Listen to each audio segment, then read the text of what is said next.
My dad's new girlfriend threw my 10-year-old brother out of the house while I was deployed, so I showed her what happens when you mess with a military brother. Sup, Reddit. So my dad decided to think with the wrong head for about a year straight, and my little brother almost paid the price for it. All this happened while I was stationed overseas. Grab a snack. This one's a ride. Let me explain how we got here. I'm Hunter, 25 male, been in the Army for 6 years now. My mom passed away 2 years ago from cancer, pancreatic. She was diagnosed in March and gone by July. Left behind me, my little brother Noah, who was 8 at the time, and my dad Mark. Mom basically held our family together. She was the one who kept everything running, the one who made sure Noah did his homework and dad remembered to pay bills on time. When she died, everything just kind of fell apart. Dad was a mess for about 8 months. Couldn't cook, couldn't clean, could barely get Noah to school on time. I was home on leave for the funeral and stuck around an extra month to help stabilize things, but eventually I had to go back. The military doesn't care about your grief timeline. I set up grocery delivery, hired a cleaning service twice a month, and made my neighbor Mrs. Hensley promise to check in on Noah regularly. She'd known our family for 15 years and treated him like a grandson. Then Dad met Veronica. She showed up about 10 months after Mom died. Dad met her at some grief support group, which looking back is pretty ironic. She was 42, divorced twice, and put together. Perfect makeup at all times. Designer bags that didn't match her claimed income as a dental hygienist. Nails always done. Hair always styled. The kind of woman who looked ready for a photo shoot while buying groceries. She laughed at everything Dad said like he was the funniest man alive. Touched his arm constantly. What really got me was how fast she started making herself at home. Within 2 months, she had a drawer in the bathroom. Within 3, she had a key. Within 4, she was redecorating rooms and suggesting Dad needed to update his wardrobe because his clothes were dated. Dad ate it up. After a year of barely functioning, having someone pay attention to him again was everything he needed. He couldn't see what was obvious to everyone else. I came home on leave about 4 months into their relationship, and something felt wrong immediately. The house smelled different. Mom's pictures had been moved to less prominent locations. Veronica had rearranged the living room furniture and thrown out Mom's favorite reading chair because it was old and didn't match the aesthetic she was going for. Noah was quieter than usual. When I asked him about Veronica, he just shrugged and said she was whatever. But the way he said it made me suspicious. Kids aren't great at hiding when they're uncomfortable. They just shut down. I tried to talk to Dad about it. Told him I thought things were moving pretty fast. That maybe Veronica was a little too eager to change stuff around the house. That Noah seemed off. Dad told me I was being paranoid. That I was looking for problems because I wasn't ready to see him move on from Mom. That Veronica was wonderful and I should give her a chance. So I bit my tongue. Figured maybe I was wrong. Maybe grief was making me suspicious of anyone who wasn't Mom. I went back overseas and tried to trust that Dad knew what he was doing. That was my first mistake. Over the next few months, Mrs. Hensley started sending me concerned texts. Nothing concrete, just observations. Said Noah was spending more time at her house after school. Said Veronica didn't seem very warm toward him. Said she'd heard raised voices a few times through the walls, but couldn't make out what was being said. I called Noah every week, but he never said anything was wrong. Just talked about school and video games and the book series he was reading. Normal kid stuff. But I could hear something underneath it. Then, in late July, I got deployed to Germany for a 6-month rotation.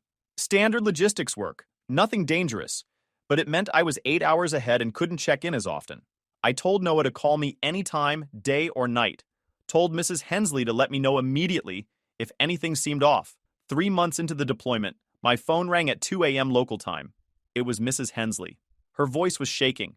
She told me Noah was at her house, that she'd found him sitting on her porch in the dark with a garbage bag full of clothes, crying. That Veronica had told him he needed to leave and find somewhere else to live. That his father hadn't stopped her. My 10-year-old brother, thrown out of his own home, in November, in the dark. I spent the next hour on the phone getting the full story. Veronica had apparently decided that Noah was too much trouble, too messy, too loud. She'd been pushing Dad for months to send him to boarding school or have him live with relatives. Dad kept saying no, but his resistance was weakening. Every week he gave a little more ground. Every week Veronica pushed a little harder. That night, they'd had a fight about something minor. Noah had left his backpack in the living room. Veronica had tripped over it, and something in her snapped. She started screaming at Noah about how he was ruining everything, how he didn't belong there, how he needed to go find his real family since clearly this one didn't want him. Dad was sitting right there, didn't say a word. Noah started crying and asked Dad if he didn't want him anymore. Dad still didn't say anything, just looked at the floor. Veronica grabbed a garbage bag from under the sink and told Noah to start packing. Said she wanted him out of the house in 20 minutes. Said if he wasn't gone, she'd call the police and tell them he was a runaway causing problems. Dad sat there the whole time, watched his son pack his belongings into a trash bag, watched him walk out the front door into the cold November night, and never said a single word to stop it. Mrs. Hensley had been watching from her window when she saw Noah walk out with that bag. Said he sat down on the porch steps and just stared at the street. She went out and found him crying, asked what happened, and brought him inside when he couldn't answer. By a woman who'd been dating his father for about a year. I sat in my barracks room staring at the wall for a long time after that call. Rage makes you stupid, so I pushed it down and started making plans. Because here's the thing Veronica and my dad apparently forgot. That house doesn't belong to my father. It belonged to my mother. And when she died, she left it to me and Noah through a trust. I'm the trustee until Noah turns 18. Dad's not on the deed, not on the trust, not on anything. He was living there because we let him, not because he owned anything. Veronica had just thrown the legal owner of that house out onto the street, and I was going to make sure she understood exactly what that meant. Getting emergency leave approved took 11 days. 11 days of paperwork, phone calls, and explaining the situation to commanding officers who had better things to do than deal with my family drama. But Danny Hensley had faxed over documentation showing that a minor property owner had been illegally evicted from his own residence, and that moved things along faster than expected. During those 11 days, I stayed in constant contact with Mrs. Hensley and Danny. Noah was staying with them, and Mrs. Hensley made sure he got to school every day so he wouldn't fall behind. Danny had advised me not to tip off Dad or Veronica about what was coming. Said we needed to get everything lined up before making any moves. So I played dumb on the phone with Dad. Called him twice to check in, kept my voice neutral, asked how things were going. He said everything was fine. Said Noah was staying with friends for a bit while they sorted out some behavioral issues. Said Veronica sent her love. I almost asked him what kind of father lets his girlfriend throw his kid out and then pretends everything is normal. But I held it together. Couldn't show my hand yet. Danny, meanwhile, pulled the deed and confirmed what I already knew. The house was in my name and Noah's name. Dad had zero ownership stake. He was basically a guest who'd been allowed to stay out of family courtesy. Danny also did some basic checking on Veronica. Found out she hadn't worked in 3 years, despite claiming to be a dental hygienist. Her previous marriage had ended with her walking away with the house and a chunk of change. That told me enough. She had a playbook. Except this time, she'd miscalculated badly. Dad didn't own what she thought he owned. I landed at the airport on a Tuesday afternoon, rented a car, and drove straight to Danny's office. He had a folder waiting for me. The deed. Notes from Mrs. Hensley about what she'd witnessed.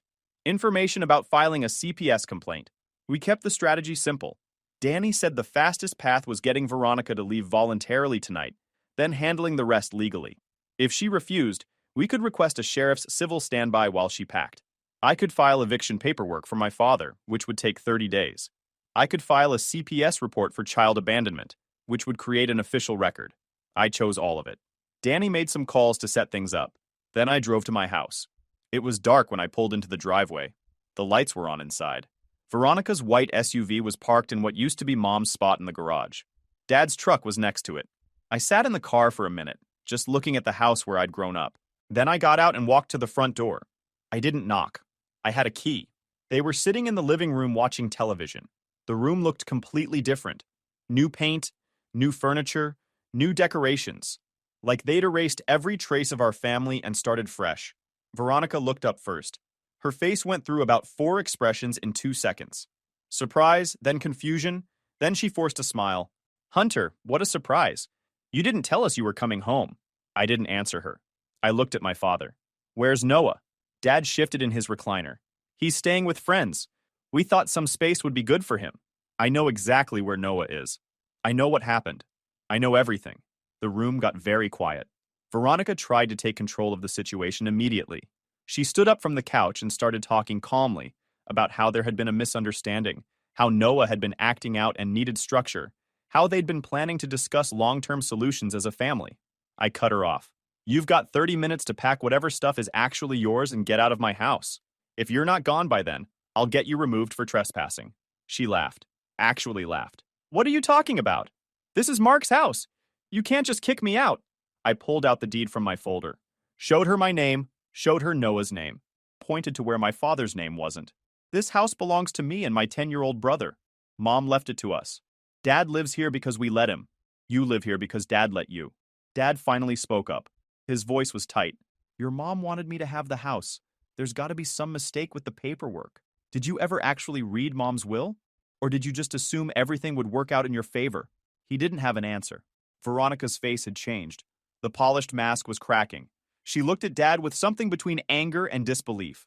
I watched her realize in real time that she'd bet on the wrong horse, that Dad didn't actually own anything worth taking. She turned back to me and tried a different approach. Said she understood I was upset. Said we could talk about this like adults. Said there was no need to be hasty. 28 minutes now. Dad stood up from his recliner. His face was red. I'm not letting you throw my girlfriend out of my home. I'm still your father, and you need to show some respect. What respect did you show Noah? What kind of father watches his girlfriend throw his 10-year-old son out and then lies about it? You think Mom would be proud of who you've become? That one landed. I watched it hit him. His mouth opened and closed a few times, but nothing came out. Veronica grabbed his arm. Don't let him get in your head, Mark. He's just trying to cause problems because he never accepted us being together. 25 minutes. Every minute you spend arguing is a minute less for packing. She finally got the message. Stormed off toward the bedroom. I could hear her slamming drawers and closet doors. Dad stood there looking lost, like he couldn't process what was happening. The eviction paperwork gets filed tomorrow morning. You have 30 days to find somewhere else to live. Are you serious right now? You're really going to kick your own father out of the family home? You kicked yourself out the moment you chose some bish over Noah. Veronica left in 23 minutes, dragging 2 suitcases and a garbage bag full of clothes. She didn't say goodbye, just shot me a look of pure hatred as she walked past and got in her SUV. Peeled out of the driveway fast enough to leave tire marks on the concrete. Dad didn't leave with her. He sat back down in his recliner and stared at the wall like he was in shock. I didn't try to talk to him. Didn't have anything else to say. I walked through the house that night, going through what had changed, what was missing, what had been replaced. Mom's pictures were still there, but hidden. I found them in a box in the garage, wrapped in newspaper like they were being stored for a move. Her clothes were gone from the closet. Her jewelry was missing from the dresser. Her books had been taken off the shelves. Veronica had erased her from every room. Noah's room was the worst. His bed was gone. His posters were gone.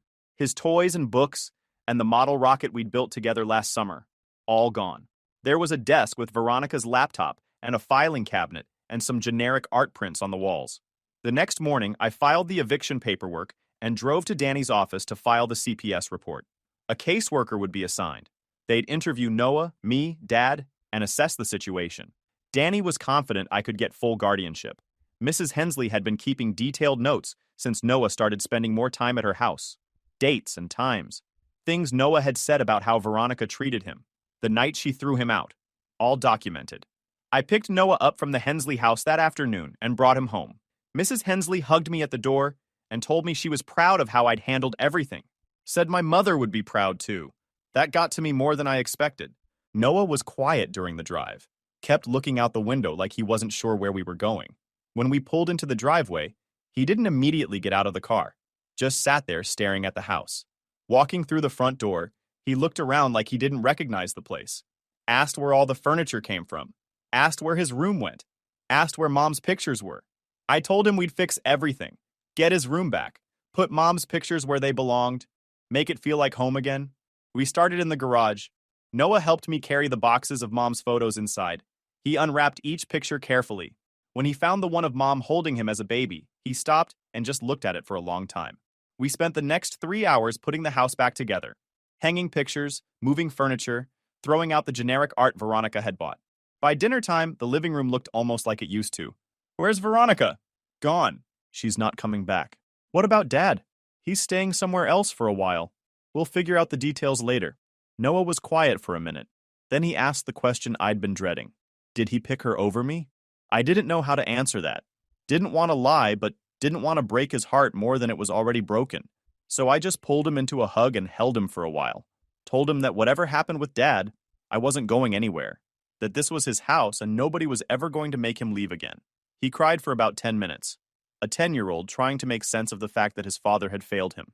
After he calmed down, We ordered pizza and kept unpacking. Small steps. One at a time. Dad didn't go quietly. 3 days after I filed the eviction, he showed up at the house with Veronica in tow. They'd clearly been strategizing, because he came in hot with a whole list of arguments. The house was his in spirit, even if not on paper. Mom would have wanted him to have it. I was being cruel. He was going to contest the will. He was going to sue. His lawyer would sort this out. Veronica stood behind him with her arms crossed, nodding along like she was his personal cheerleader. She'd clearly coached him on what to say. I let him finish. Then I told him to leave. He refused. Said he wasn't going anywhere until we worked this out. So I called Danny on speaker. Danny kept it simple. The deed says Hunter and Noah. There's nothing to contest. The eviction is valid. If Dad's not out in 30 days, the sheriff removes him. And the CPS investigation is ongoing. So any aggressive behavior goes in the file. Veronica grabbed Dad's arm and tried to pull him toward the door. She'd figured out this was a losing battle. But Dad wasn't ready to give up. He shook off her hand and pointed at me. Said I was turning his son against him. Said Noah belonged with his father, not with a brother who was never around. Where was all that fatherly concern when she threw Noah out? What was your plan for a 10-year-old with nowhere to go in November? He didn't have an answer. Just sputtered about how it wasn't supposed to happen that way. How he was going to bring Noah back in a few days once things calmed down. Those few days turned into 3 weeks. You never once checked on him. Never called. 3 weeks of pretending your son didn't exist. Veronica finally managed to drag Dad toward the door. She muttered something about getting their own lawyer. They left, but that wasn't the end of it.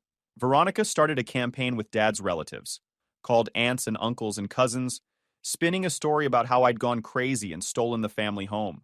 Said I was mentally unstable from military service. Said I was keeping Noah from his father. Said Dad was devastated. It worked on a few of them. Uncle Wade called me yelling about family loyalty and disrespecting my mother's memory. Aunt Cheryl sent a long text about forgiveness. So I created my own group chat, added Uncle Wade, Aunt Cheryl, and everyone else Veronica had been talking to. Then I started posting receipts. First, a photo of Noah's room converted into Veronica's office. His bed gone. His posters gone. A filing cabinet where his bookshelf used to be. Then Mrs. Hensley's written statement about finding Noah on her porch in the dark with a garbage bag of clothes. The timestamp showing it was 8:40 p.m. on a Tuesday in November. Then screenshots of the text between me and Dad where he lied about Noah staying with friends because of behavioral issues. His actual words. His actual lies. Then the deed showing my name and Noah's name. The document proving Dad had never owned the house he'd been living in for 15 years. The chat went quiet for about an hour. I watched the read receipts tick up as people went through everything. Then Uncle Wade texted that he'd had no idea. That Veronica had called him crying about how I was stealing the family home. That she'd made it sound like I was having some kind of breakdown. That he felt like an idiot for believing her without checking first. Aunt Cheryl texted that she felt sick. That she'd believed Veronica because she'd seemed so concerned about Dad, so worried about the family falling apart, that she'd actually told other people in the family Veronica's version of events, that she was embarrassed. One of my cousins asked how Dad could have let this happen, asked if the man they grew up knowing had really turned into this person. One by one, the relatives who'd sided with Dad started backpedaling, asked what they could do to help, said they couldn't believe Mark had turned into this. Veronica tried to jump into the chat with her own version, said that I was manipulating everyone, that the evidence was taken out of context, that she'd only been trying to protect the family from a troubled child who needed professional help. Uncle Wade shut her down immediately, asked her to explain what context made it okay to throw a 10-year-old out of his own house. She didn't have an answer. The family chat turned into a pile-on. Relatives I barely knew were texting about how they'd always thought something was off about Veronica, how Dad had changed since he started dating her, how they should have said something sooner but didn't want to interfere. Someone texted asking where Noah was now and if he was okay. I told them he was safe with the Hensleys and that I'd be taking over his care permanently. Veronica left the chat after about 20 minutes of getting destroyed. Dad never said anything at all. By the end of the day, I had 6 voicemails from relatives apologizing and offering to help however they could. The CPS investigation moved forward over the next several weeks. A caseworker named Paula came to the house to interview Noah and assess the living situation. She walked through every room, asked Noah some questions. Noah told her everything. About Veronica gradually pushing him out, about his father not defending him, about the night she threw him out and he sat on Mrs. Hensley's porch not knowing what to do, about how he'd been scared to call me because he didn't want to be a problem. Paula interviewed Dad at the motel where he was staying. Danny got a summary afterward. Dad tried to minimize everything. Said it was a misunderstanding. Said Veronica had been stressed. Said he was planning to bring Noah back once things calmed down. Paula wasn't buying it. She noted that 3 weeks had passed without any attempt at contact, that Dad had lied about Noah's whereabouts, that the home environment had been hostile toward the child. After about a month of interviews and documentation review, her preliminary recommendation came through. Guardianship should be transferred to me permanently. Dad tried to file an emergency motion to block it. His discount lawyer put something together about parental rights. By early January, the motion was denied based on the weight of evidence in the file. Around the same time, Veronica showed up at Noah's school. The office had been warned. I'd given them her photo the first day Noah went back and explained the situation in detail. The principal had put a note in Noah's file. The secretary knew to call me immediately if anyone unexpected tried to pick him up or contact him. When Veronica walked in during pickup time asking to see Noah, the secretary recognized her immediately. Kept her talking at the front desk while she called me from the back office. Asked Veronica to fill out a visitor form. Asked for ID. Asked her to explain her relationship to the student. Stalled for 12 minutes while I broke every speed limit between home and the school. I walked through the front doors to find her arguing with the principal in the lobby. She was insisting she had every right to see her boyfriend's son, that this was a misunderstanding, that I was the one causing problems, that she was practically Noah's stepmother, and the school had no right to keep her from checking on his welfare. The principal was holding firm, but clearly getting worn down by the performance. When she saw me walk through the door, her face went pale, just for a second. Then she recovered and put on that concerned, sympathetic expression. Hunter. Oh, good, you're here. I've been so worried about Noah. Mark's been worried too. We just wanted to make sure he's doing okay. See if there's anything we can do. You need to leave. Right now. She tried to recover. Put on that calm, reasonable voice. Look, I get that you're upset with me. I made mistakes. I was stressed. I overreacted. But that doesn't mean I don't care about Noah. If we could all just sit down and have a conversation. You threw him out of his house. You told him he wasn't wanted. And now you show up at his school acting concerned? The principal was watching this exchange with wide eyes. 2 other parents in the lobby had stopped what they were doing to watch. The secretary had come out from the back office. I made a mistake, Veronica said, her voice getting a little desperate. People make mistakes. That doesn't mean... Get out. If you come near him again, I'm filing for a restraining order. And I'll make sure every parent in this school knows exactly what you did to a 10-year-old boy. She looked at the principal like she expected backup. Didn't get any. The principal told her she needed to leave school property immediately, or they would call the police. She left, but she made sure to tell everyone in earshot that I was keeping a father from his son, that she was just trying to help a troubled child. The principal walked me to his office after she was gone, asked if there was anything the school needed to know. I gave him the short version. He said he'd make sure every staff member knew Veronica's face and that she wasn't to have any contact with Noah. I filed for the restraining order the next day. Danny handled the paperwork. It took about 3 weeks of back and forth, but given the documented history and the school incident, the judge eventually granted a temporary order. Veronica was to stay away from Noah, his school, our house, and anywhere she knew he'd be. Meanwhile, Veronica and Dad's relationship was falling apart under the pressure. Mrs. Hensley mentioned she'd heard from someone at the motel that they'd been fighting constantly, that Veronica had started looking for work for the first time in years. The put-together woman who'd seemed so polished was coming apart. Turns out her whole lifestyle depended on someone else paying the bills. When that fell through, so did she. The eviction deadline hit on a Thursday. Dad hadn't moved any of his belongings, hadn't found a new apartment, hadn't arranged for storage. He'd spent the entire 30 days convinced I'd change my mind, convinced that family meant I'd eventually back down. 2 sheriff's deputies showed up at 9 a.m. to supervise the removal. Danny had arranged for a moving company to box everything and put it in a storage unit. Dad would have 60 days to claim it before it was auctioned off. The movers were professional, worked through the house room by room, boxing up clothes and dishes and furniture without wasting time. One of them asked me if I wanted anything set aside. I told him just the photo albums and anything that looked like it belonged to my mom. Everything else could go to storage. I'd taken Noah to Mrs. Hensley's house that morning, so he wouldn't have to watch, but around 9:30, he asked to come back. Said he wanted to see it happen. Said he needed to know it was really over. So I drove him back. We parked across the street and watched the movers carry out boxes and furniture. The leather couch Veronica had bought. The recliner Dad had been sitting in the night I confronted them. The bed from the master bedroom. all of it loaded into a truck bound for a storage unit that would probably never be opened. Noah just watched with this serious expression. I asked if he was okay. He said he was. I'm not sure either of us believed it.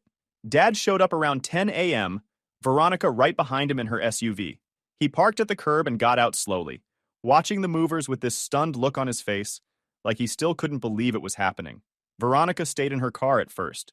The temporary order required her to keep distance from Noah, so she parked well down the block, close enough to watch, far enough to stay out of trouble. Dad walked up to where I was standing by my car.